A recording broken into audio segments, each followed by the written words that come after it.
आणि यानंतर घेऊया शहरातील बातम्यांचा वेगवान आढावा। मध्य रेल्वे मार्गावरच्या वातानुकूलित लोकलला प्रवाशांनी जोरदार पसंती दिली। 26 जानेवारी ते 20 मे या 4 महिन्यांच्या कालावधीमध्ये तब्बल 1.5 कोटी प्रवाशांनी प्रवास केला। कडक उन्हामध्ये वाढती गर्दी आणि या पार्श्वभूमीवरती मुंबईकर आरामदायी प्रवासाकडे आता वळू लागल्याचं चित्र आहे। मुंबई महापालिकेच्या सुधार समितीमध्ये 4 महत्त्वाचे प्रस्ताव प्रशासनाकडे फेरविचारासाठी परत केले। या प्रस्तावांवरती आदित्य ठाकरे यांनी आक्रमक भूमिका घेत विरोध दर्शवला। रक्तपेढी प्रस्तावावरती तर खुद्द शिंदे गटाच्या नगरसेवकांकडूनही फेरविचाराची सूचना करत आदित्य ठाकरेंच्या आवाहनाला प्रतिसाद देण्यात आला होता। महाराष्ट्रामध्ये बालविवाहाचं प्रमाण गंभीर आहे। शासकीय आकडेवारीनुसार राज्यामध्ये दरवर्षी 22% बालविवाह होतात। अल्पवयीन मातांची आकडेवारी सुद्धा चिंताजनक आहे असं निष्कर्ष नोंदवण्यात आले। मुंबईमध्ये 5 वर्षांमध्ये जवळपास 95,935 आंतरराष्ट्रीय वाहन परवाने जारी करण्यात आले। परदेशामध्ये शिक्षण, नोकरी, पर्यटन आणि दीर्घकालीन वास्तव्यासाठी जाणाऱ्यांची संख्या वाढते, त्यामुळे आंतरराष्ट्रीय वाहन परवानग्यांच्या मागणीमध्ये वाढ होत असल्याचं परिवहन विभागाच्या अधिकाऱ्यांनी सांगितलं।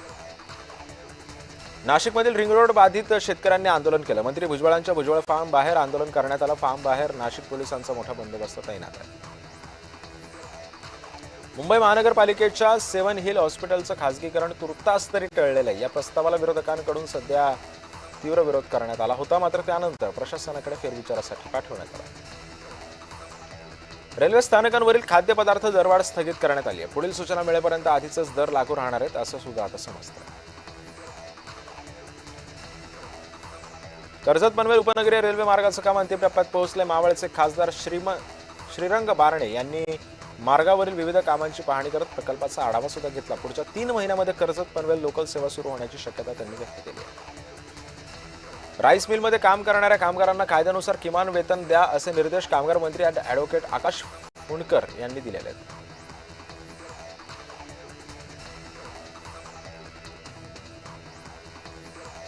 गोरेगावच्या गोकुळधाम परिसरामध्ये बकऱ्याच्या कुर्बानीला विरोध करण्यात आला। नगरसेवक प्रीती साटम यांनी हा विरोध केल्यानं तणाव निर्माण झाला, त्यामुळे या इमारतीच्या बाहेर पोलिसांचा बंदोबस्त तैनात करण्यात आला।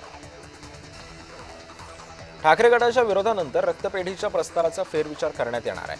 मुंबई महानगरपालिकेच्या रुग्णालयातील रक्तपेढ्या खासगी संस्थेकडे देण्याच्या प्रस्तावावरून मोठा वाद निर्माण झाला होता।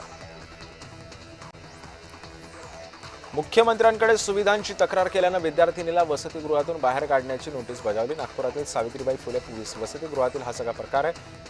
पालकमंत्री चंद्रशेखर बावनकुळे यांनी हस्तक्षेप केल्यानंतर नोटीसा मागे घेण्यात आलेल्या आहेत। जळगावात उपोषणकर्ता अविनाश मनवरची प्रकृती खालावली आहे। रेल्वे भरती प्रक्रियेमध्ये पात्र ठरून सुद्धा गेल्या 14 वर्षांपासून नोकरीची प्रतीक्षात आहे। मुंबईमध्ये 2007 मध्ये भरती प्रक्रिया झाली होती।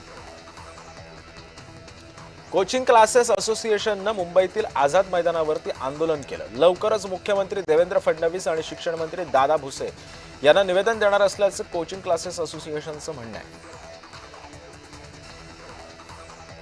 मुलुंडमध्ये पाणी टंचाईवरून अण्णा मोर्चा काढण्यात आला। मनसे, आरपीआय आणि वंचित आघाडीच्या वतीनं प्रशासनाविरोधामध्ये मडके फोडो आंदोलन करण्यात आलं।